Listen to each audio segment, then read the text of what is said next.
आज पिछड़वाड़ा ब्लॉक में भील प्रदेश मुक्ति मोर्चा के बैनर तले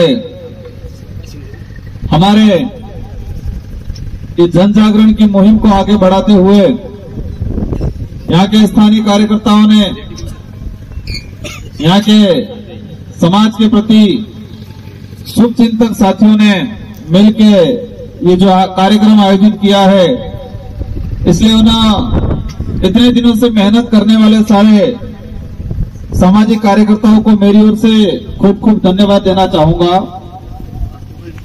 साथ ही ये जो महापुरुष हैं, जिन महापुरुषों के विचारों को, इन महापुरुषों के संघर्ष को और इनके बलिदान देने की वजह से आज हमें जो अधिकार मिले हैं और इन्हीं अधिकारों की वजह से आज मैं भी विधायक बना हूं। हो सकता है पंडाल में बैठे हुए अन्य हमारे जनप्रतिनिधि वो कहीं न कहीं इन महापुरुषों के बलिदान की वजह से हमको ये अवसर मिला है। मैं इन सभी महापुरुषों को नमन करना चाहूंगा। इस पंडाल में विराजमान हमारी माताएं बहनें, आप सभी हमारे पूर्व वक्ताओं ने जो बात कही, समाज को लेके, आने वाले भविष्य को लेके, इतिहास में हमारे साथ क्या हुआ उसको लेके, और ये सामाजिक कार्यक्रम में हमें आज बोलने का जो अवसर दिया गया है, क्योंकि ये जो मंच है, ये जो बैनर है, इस मंच में और इस बैनर में, इस विचारधारा में बहुत ताकत है। और इस विचारधारा, उस बैनर के आगे हम लोग छोटे हैं, इनसे बड़े नहीं हैं। लेकिन आज एक जनप्रतिनिधि होने के नाते आपने जो अवसर दिया मुझे, इसके लिए मैं आभार व्यक्त करना चाहूंगा। मुझे जानकारी मिली है कि हमारे पड़ोसी गुजरात से भी साथी आए हैं, तो उनका भी इस कार्यक्रम में मेरी ओर से स्वागत, अभिनंदन करना चाहूंगा। आप सबके मन में कुछ न कुछ आशा है कि ये विचारधारा, ये संगठन हमारे लिए, आने वाली पीढ़ी के लिए और हमारे देश के लिए कुछ अच्छा करेगा, ये आपके मन में आशा है। और वही आशा आज आपको यहां खींच के लाई है। मैं आश्वस्त कराता हूं आपको कि सच में ये विचारधारा आने वाली पीढ़ी को लेके, वर्तमान को लेके और हमारे समाज के जितने जो संवैधानिक अधिकार हैं उनकी रक्षा करने में एक नंबर पे काम करेगी। मैं आपको आश्वस्त दिलाना चाहूंगा। हम देश लेवल पे अगर सोचने चाहें, देश में कई पार्टियां हैं, कई सामाजिक संगठन हैं, लेकिन दूसरी तरफ ये सोचते हैं कि कौन सा सामाजिक संगठन जो आदिवासी समाज के संवैधानिक अधिकार की बात करता है, कौन सा संगठन है जो इतिहास में हमारे साथ जो घटनाएं हुई थी उसको वास्तविक वर्तमान पीढ़ी के सामने परोसने का काम कर रहा है। अगर ये सवाल करेंगे तो पूरे देश में यही संगठन है जो पिछड़वाड़ा डूंगरपुर में ही नहीं, पूरे भारत देश के अंदर आदिवासी समाज के संवैधानिक अधिकार को लेकर काम कर रहा है। इसके अलावा दूसरा कोई संगठन नहीं मिलेगा। हम लोगों का कर्तव्य है कि हमने जिस समाज में जन्म लिया है, जिस संस्कृति, जिस परंपरा, रीति रिवाज में हम पले बड़े हैं, और उसी संस्कृति, रीति रिवाज, परंपरा के आधार पे हमको आदिवासी होने का प्रमाण पत्र मिला, और उसी प्रमाण पत्र से हम छात्रवृत्ति प्राप्त करते हैं। इसी प्रमाण पत्र होने की वजह से हम नौकरी में जाते हैं, और यही आदिवासी होने का प्रमाण पत्र की वजह से सरपंच, प्रधान, एमएलए बनते हैं।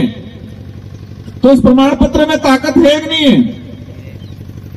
इस प्रमाण पत्र जो मिल रहा है हमको आदिवासी होने का, उस प्रमाण पत्र में ताकत है कि नहीं है? अगर ये प्रमाण पत्र नहीं मिलता या ये प्रमाण पत्र नहीं होता तो आज हो सकता है हमारे समाज में जो एक ग्रोथ आई है वो नहीं आ पाती, और हो सकता है हम लोग एमएलए भी नहीं बन पाते, और जो आपके भी है इधर इधर कहते हैं कि मेरी पार्टी मां है, वो भी हो सकता है कि एमएलए तो ठीक है वार्ड पंच भी नहीं बन पाते। मैं इस लाइन पे नहीं जाना चाहूंगा, लेकिन ये बात निकल गई थी प्रमाण पत्र की। लेकिन ये प्रमाण पत्र क्यों मिल रहा है हमको? आपने मोरो है कपाड़ जाम नहीं लगे लोग आपने आदिवासी लगे लोग के ये प्रमाण पत्र इसलिए मिल रहा है कि हम इस धरती के मूल मालिक हैं, और ये अपने बाप दादा कहता आदो आज ना धनी हा मूल धोड़ ना धनी हा, एम कहता हमारे बाप दादा कहता कि नहीं कहता आदो आज ना धनी हा मूल धोड़ ना धनी हा। और इसी आधार पे इसके बाद हम आगे बढ़ते हैं। हमारे रीति रिवाज अलग है, हमारी संस्कृति जो हमारे बाप दादा हमको एक विरासत में देके गए, किस में देके गए हैं? एक विरासत में देके गए। बाप दादा सिर्फ आपने बल्ले थोड़ी बहुत जगास गाड़ी नहीं किया है, इससे भी महत्वपूर्ण काम ये करके गए हैं कि हमको परंपरा देके गए हैं, हमको रीति रिवाज देके गए हैं, हमको ये सांस्कृतिक जो गीत है भजन है वो देके गए। ये हमारी सबसे बड़ी धरोहर है, वो हमें विरासत में मिली है, तो ये आपने बसाड़ी में राखवानी, आपने नवत कहीं नहीं करी सकेंगा। लेकिन जो हमारे बाप दादा हमारे लिए जो करके गए हैं उसको संभाल के रखने की जरूरत है, और वो है जमी पाड़ी, वो है हमारी संस्कृति, वो है हमारी परंपरा रीति रिवाज। और जो दबा कुचला इतिहास है, जो इतिहास आज स्कूल के पाठ्यक्रम में नहीं पढ़ाया जाता है, जो इतिहास कहीं टीवी पे नहीं दिखाया जाता है, वो इतिहास को उजागर करने का काम ये विचारधारा कर रही है। और इसीलिए सबको इस विचारधारा से दिक्कत है। दिक्कत क्यों है? कि ये संस्कृति, संवैधानिक अधिकार और इतिहास पे काम कर रहे हैं, इसलिए दिक्कत है। क्योंकि इतिहास जो जान जाएगा, इतिहास में हमको पता चलेगा कि हमारे समाज के बुजुर्गों ने बहुत बलिदान दिया। हमारे डोगरे स्वाभिमान के लिए लड़ते थे, हमारे डोगरे जल जंगल जमीन के लिए लड़ते थे, और हमारे डोगरों ने अंग्रेजों की भी गुलामी स्वीकार नहीं की, राजा रजवाड़ों की भी गुलामी स्वीकार नहीं की। ये बात अलग है, उनसे लड़के हमारे डोगरों ने बलिदान दिया, लेकिन गुलामी स्वीकार नहीं की। सब आक्रमणकारी आए, लेकिन वो इतिहास आज स्कूल के पाठ्यक्रम में नहीं पढ़ाया जा रहा है। हमारे बच्चों को झूठी झूठी बातें परोसी जा रही है, हमारे स्कूल में पढ़ने वाले बच्चों को अंधभक्त बनाने का काम किया जा रहा है। इतिहास का एक पन्ना यह भी है कि हमारे समाज की महिलाओं पे स्तन टैक्स लगाया जाता था। कौन सा टैक्स? स्तन टैक्स। इस देश के इतिहास में जाएंगे 1735 के आसपास, मद्रास वाला जो इलाका था, एमपी वाला जो इलाका था, कर्नाटक, केरल, इस पूरे प्रांत में एसटी एससी की महिलाओं पे स्तन टैक्स लगाया जाता था। वही महिला छाती ढक सकती है जो टैक्स भरे, और जिसने टैक्स नहीं भरा है वो छाती नहीं ढक सकती है। इस तरह की प्रताड़ना झेली है हमारी बहन बेटियों ने। और ये कानून किसका था? ये कानून अंग्रेजों का नहीं था, ये कानून मुगलों का नहीं था, ये कानून मनुस्मृति के आधार पर लगाया जाता था, और इसका हम विरोध करते हैं।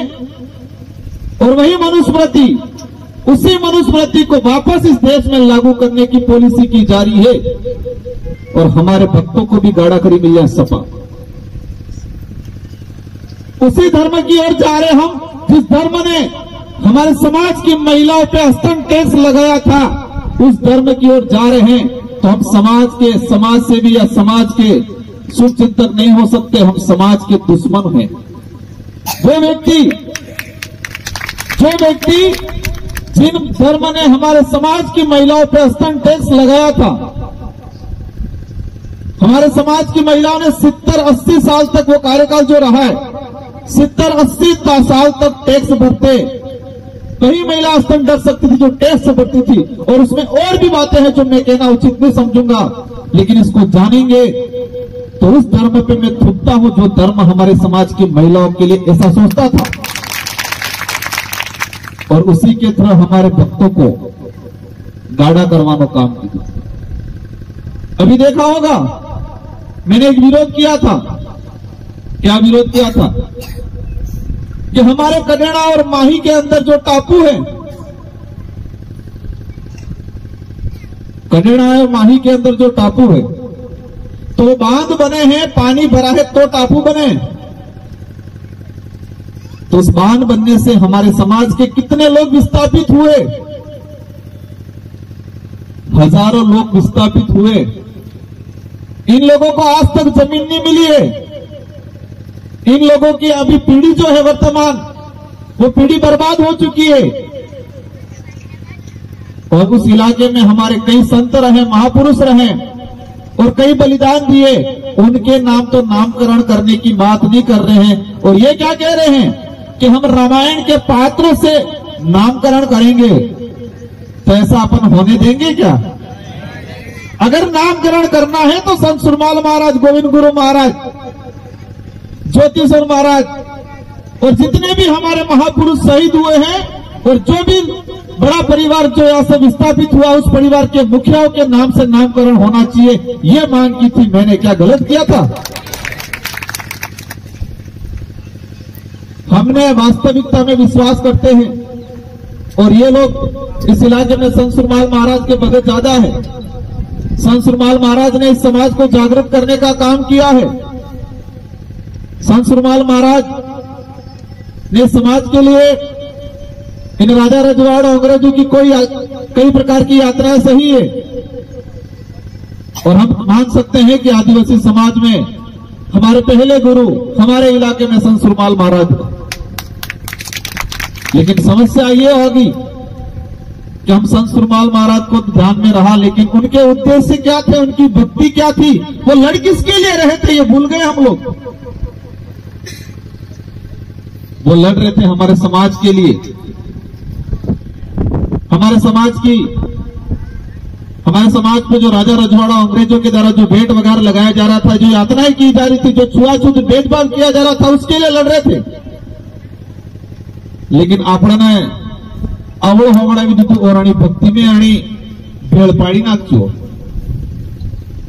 और जिन लोगों ने संत सुरमाल महाराज को परेशान किया, उनको यातनाएं दी, इन्हीं लोगों के साथ हमारे भगत आज जा रहे हैं। तो हमारे पूर्वज हाथे जणे अन्याय कीधो एने हाथे આપણે કંદો થકી કંદો મેળવી નર્ગ વજાડો તે જમે।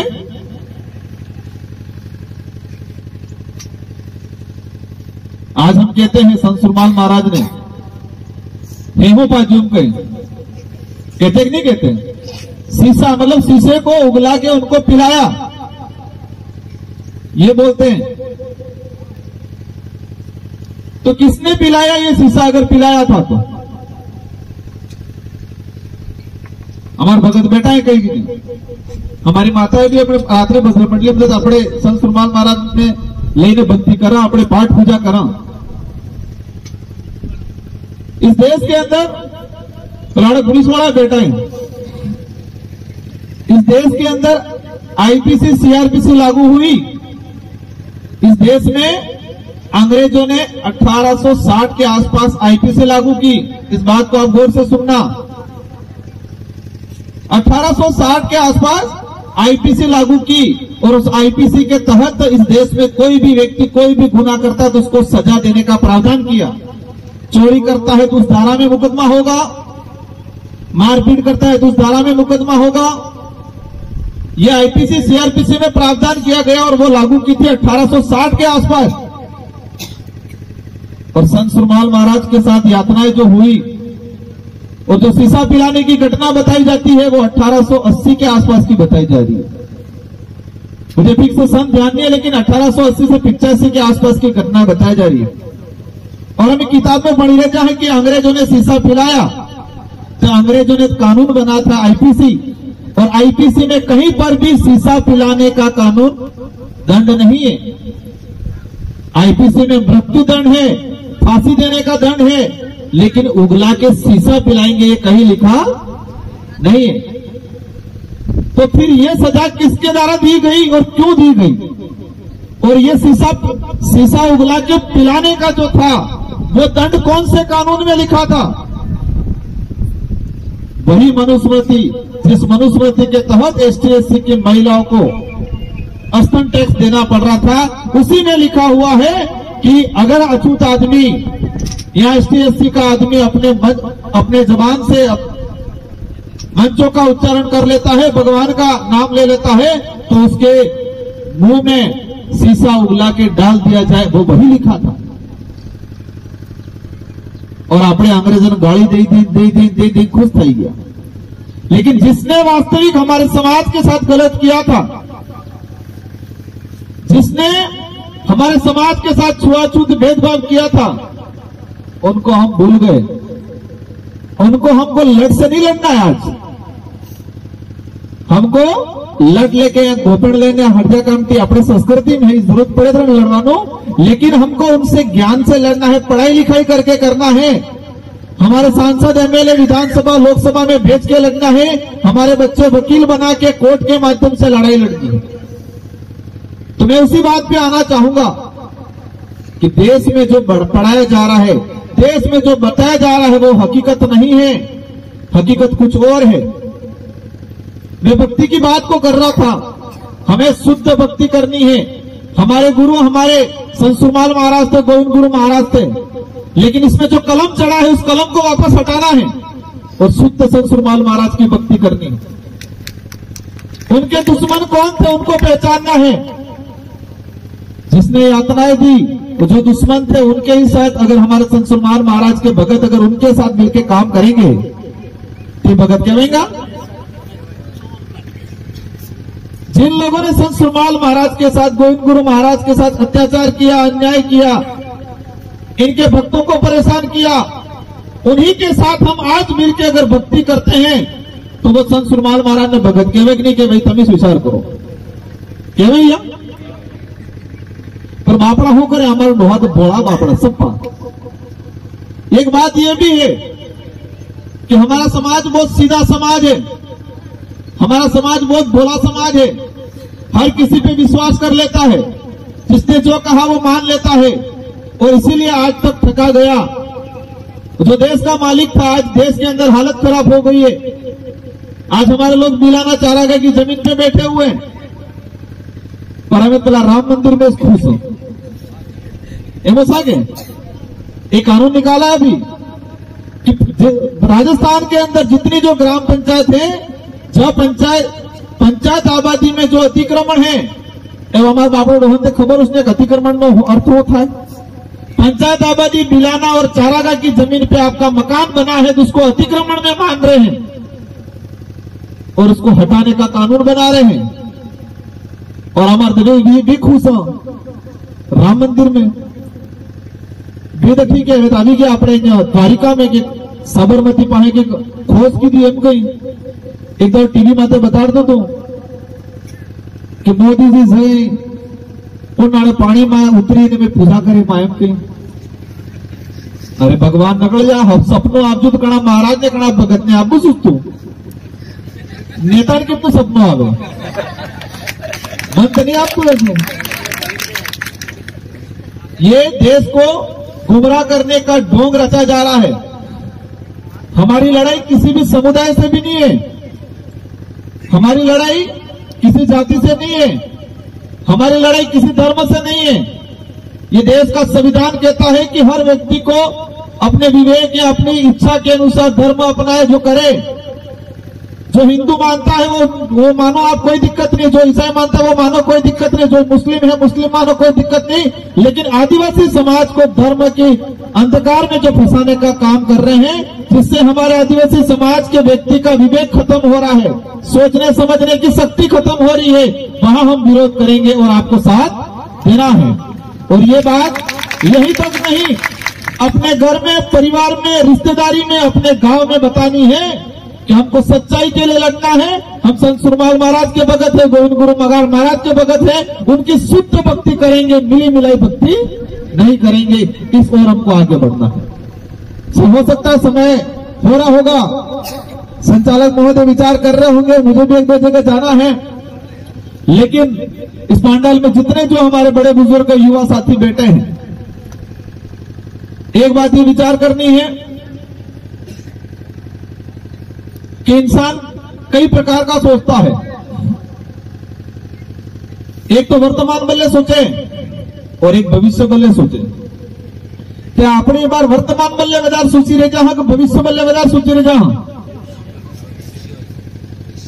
मैं तो वर्तमान बल्ले सुधार सोची रह जाऊं। देश में यही माहौल है, हमको आवास मिलना चाहिए, शौचालय मिलना चाहिए, गेहूं मिलना चाहिए, नरेगा, इसीलिए हमारा समाज भाग रहा है। लेकिन देश में, ये देश खतरे में है, देश कर्ज में डूब रहा है, हमारा आरक्षण खत्म करने की बात कर रहे हैं, हमारी जमीन हड़पने की बात कर रहे हैं, हमारी संस्कृति खत्म करने की बात कर रहे हैं। क्या इस ओर हम सोच रहे हैं? ಇದು ಸಾಹಿತ್ಯ देखा जाए एक बार ऐपुरत कमन खावानो आवा।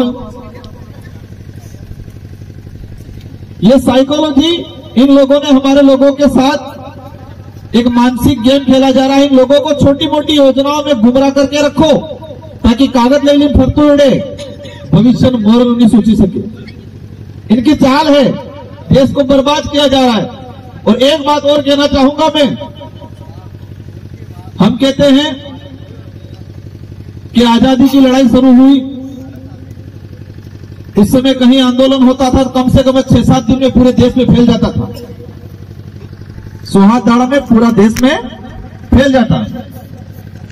संत सुरमाल महाराज के साथ जब यात्राएं हो रही थी, तो संत सुरमाल के जितने जो भगत थे गुजरात, राजस्थान, वो सारी जगह नेट कोटवालों के पास सूचना पहुंच गई और सारे लोग को पता चल गया और लड़ने के लिए तैयार हो गया। गोविंद गुरु महाराज के नेतृत्व में मानगढ़ में हत्याकांड हुआ, तो 4 से 5 दिन में पूरे देश में बात फैल गई। और पंजाब के अंदर भी मानगढ़ में जो हत्याकांड हुआ, उसको लेकर लोग एकत्रित हुए थे। तो तारी टीवी थी, मोबाइल होता, व्हाट्सएप हो, फेसबुक इंस्टाग्राम हो, नहीं तो मतलब जिस देश में जब टीवी नहीं थी, मोबाइल नहीं था, देश में टीवी नहीं थी, मोबाइल नहीं था, इसके बावजूद भी कहीं अत्याचार होता था, कहीं गलत होता था, पूरे देश के लोगों को पता चल जाता था, कम से कम 6 से 7 दिन में। और आज मणिपुर में आदिवासी महिलाओं को नीवरस्त करके सड़कों पे घुमाया जाता है, और मेरे देश के भाइयों को 2.5 महीने बाद पता चलता है। कटल महीने बाद, 2.5 महीने बाद। ये देश विकसित हो गया नहीं हो गया? जब तो इस देश में मोबाइल नहीं था, टीवी नहीं थी, तब भी हमारे समाज के साथ कई अन्याय होता था तो 6 से 7 दिन में पता चलता था। लेकिन आज टीवी है, मोबाइल है, इसके बावजूद भी हमारे देश में हमारे समाज की महिलाओं को नीवरस्त करके सड़कों पे घुमाया जाता है। और इस देश के अन्य समाज या आदिवासी समाज को 2.5 महीने, 2.5 महीने बाद खबर पड़े। ये विकसित देश है, कितना गलत हो रहा है हमारे साथ। वहां पर 200 लाशें मिली मणिपुर में, कितनी? 200, और 150 लाशों की पहचान नहीं हुई। और वो हमको पता चलता है 4 महीने बाद। सुप्रीम कोर्ट खुद इंटरफेयर करता है और सुप्रीम कोर्ट गवर्नमेंट को नोटिस जारी करता है स्ट्रिक्टली, तब देश को पता चलता है। इस देश में 200 लोग मारे जाते हैं और 150 लोगों की लाशें आइडेंटिफाई, पहचान नहीं हो पाती है। और ये बात देश को 4 महीने बाद खबर पड़े। कितने महीने बाद? 4 महीने बाद। ये भी थोड़ा जन जिन्हें सामाजिक भावना है अंदर इन्हें, बाकी और तो 70% देश एक बार भी नहीं खबर है। ये सोचने की बात है कि नहीं है कि जब देश में टीवी नहीं था, मोबाइल नहीं था, तब देश में कहीं अन्याय होता था तो 7-8 दिन में पता चलता था। लेकिन आजाद भारत में इतना बड़ा अत्याचार हो रहा है और हमारे देश के लोगों को 2.5-3-3, 4-4 महीने बाद पता चल रहा है। किस दिशा में जा रहे हैं हम लोग? पर ये सारी चीज होगी समस्या, लेकिन ये कर कौन रहा है? खाई हो रही जुई, कई जणांगे कळयुग आमची एटली थाय एम कई हो कई कळयुग आमची एटली थाय तो कळयुग आदिवासी माते साचू है। वर्तमान में देश के अंदर देखा जाए तो जो गरीब तबका है, आदिवासी समुदाय है, उस पर अत्याचार हो रहा है, तो इसका मतलब आदिवासी समाज पे आया कलयुग।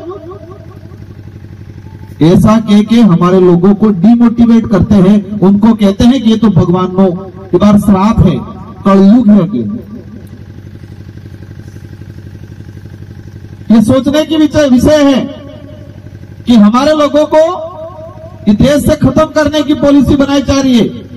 ये बात है, या तो आप जिंदा रहो, खाने पीने के लिए सोचो, अपने हक की बात और स्वाभिमान की बात नहीं कर सकते हो, ऐसा सोच रहे हैं बोलो। जो हक की बात, स्वाभिमान की बात करेगा, उसके साथ अन्याय किया जाएगा, उसको मारा जाएगा, पीटा जाएगा। एक तरफ कह रहे न्यावी कि राम 14 साल वनवास में रहा था और वनवासी लोगों का राम से बहुत बड़ा नाता है, और दूसरी तरफ हमारे हसदेव में 15-16 ग्राम पंचायतों को उजाड़ा जा रहा है, पूरा जंगल काट लिया गया। कितना बेवकूफ बनाया जा रहा है। ये सारी चीजें होगी, अब हमको करना क्या है? हमको ये करना है कि सबसे पहले हमको समझदार बनना है। वो बनबो है समझदार, विवेकशील बनबो है, विवेकहीन नहीं था वो है।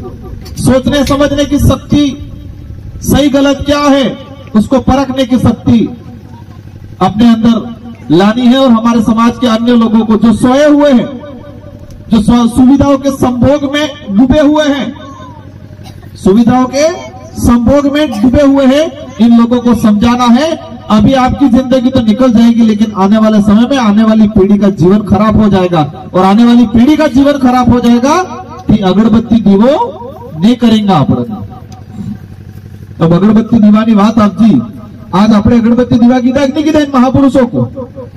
मैं बोलवा पहला हूं कि जो इन महापुरुषों को नमन करता हूं, ये देश बल्ले, एरिया बल्ले लड़ जा, समाज बल्ले लड़ जा। और अपने गैर में भी अगरबत्ती दीवो करक नहीं करा, सीरा बापसी ने समाधि अगरबत्ती दीवो करक नहीं करा, यही करा अगरबत्ती दीवो, क्योंकि ये आपने पैदा कर गया है, पैदा करवा हाथी आपने संस्कृति परंपरा आली गया है, जगह वाली गया है अपने बल्ले अगले करांगे। क्योंकि आपने खबर है कि मार डोहो या मार दादो अमार बल्ले जगह वाली गयो, अमने अच्छी संस्कार आली गयो, अटले आपने अगरबत्ती दीवा करो। लेकिन आबा वाली पीढ़ी खबर पड़ेगा, क्योंकि आपने से कर रही जाए बार आपने खावा पीवा मस्त, एक बीजा लड़ावा मस्त, एक बीजा टांग खिसा मस्त, लाड़ी वरम कादिर करवा मस्त, जगह बड़ी बल्ले नांदनी बातों बल्ले लड़वा मस्त। और अधिकार खत्म थई रही है, देश बर्बाद थई रही है, आरक्षण खत्म थई रही है, ध्यान देता नहीं हम। और आपा वाले इन परिणाम किने મળेगा, એનું નુકસાન આપણને આપા વાળી પીઢી ભોગવવું પડેगा। और आपा वाली पीढ़ी खबर पड़ेगा कि आमार जे डोहा था ये लड़ावा हमने खावा पीवा मस्त रही जा ने पेले धर्मनो धंधो आयो, धर्मनो नशो पीवड़ाव जो अणामो समझता रही जा, आरक्षण मटी गई, जल जंगल जमीन खत्म थई गई, संस्कृति खत्म थई गई, अधिकार खत्म थई गया। आबा वाली पीढ़ी अपन अगरबत्ती दीवो करे नहीं करे, समझ में आप जी उसका मतलब।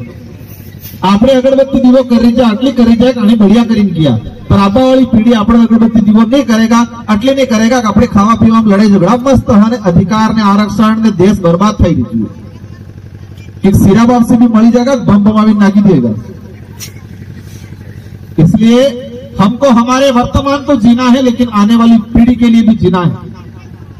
देश में आज किसान आंदोलन हो रहा है, अभी हम पंजाब गए थे, चंडीगढ़ देखा, बुजुर्ग लोग आगे क्या कह रहे हैं कि हमने जिंदगी जी ली समाज के लिए, देश के लिए, हम लड़ेंगे हम कहीं। युवाओं को कह रहे आप पीछे रहो, हमारी ढाल बनके मरना पड़ेगा तो हम आगे हम कहीं।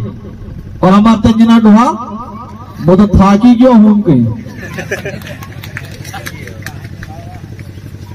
वो तो स्वर्गम जाऊंगा हम कहीं नहीं कहीं आने तो काम थतो है ना, अपने स्वर्गम जाइन करेंगे, समाज बल्ले लड़ाई स्वर्गम जाइन लड़ेंगा, बिजनेस लड़ेंगा क्या इस तैयारी जो है कि और जाके हमारे के लिए आई है नहीं आई हाथ से पड़े हम कहीं आणि आई मात्र नहीं जावा चाहूंगा हमको, हमारी आई थी जन्म आई नहीं आई है। तो पहले आई तमें जानो, मैं इस मंच पे इस बातों पे नहीं जाना चाह रहा हूं, लेकिन वो वक्त भी आएगा, इन बातों को यहां बढ़ाएंगे और तरीके से इनकी धुलाई करेंगे और सच्चाई जनता को बताएंगे। इसलिए मैं इन्हीं शब्दों के साथ मेरे जितने जो सामाजिक कार्यकर्ता हैं, मेरी माताएं बहनें हैं, बड़े बुजुर्ग हैं, आप सभी से यही निवेदन है, मैंने जितनी जो बातें बताई, ये जो समस्या है उसका समाधान एक ही है कि हमको सजग बनना है, हमारे बच्चों को पढ़ाई लिखाई करवानी है और हमारे बच्चों को देसी खान पान खिला के मजबूत रखना है और हमारे इतिहास को समझना है, सच्ची भक्ति करनी है और समाज के लिए लड़ना है और उन नेताओं का ध्यान रखना है जो हमारे आरक्षण बेचने का, जो हमारी संस्कृति खत्म करने का, जो देश के लूटने में योगदान दे रहे हैं, उन नेताओं को खत्म करना है, क्योंकि लोकतंत्र की चाबी हमारे हाथ में। ये देश संविधान हमको देके गया है, लोकतंत्र की चाबी जिसको हम वोट कहते हैं वो हमारे हाथ में है। इन्हीं शब्दों के साथ आप सबको धन्यवाद, आभार, जय जोहार, जय आदिवासी, जय भीम। जय जोहार। एमएलए साहब।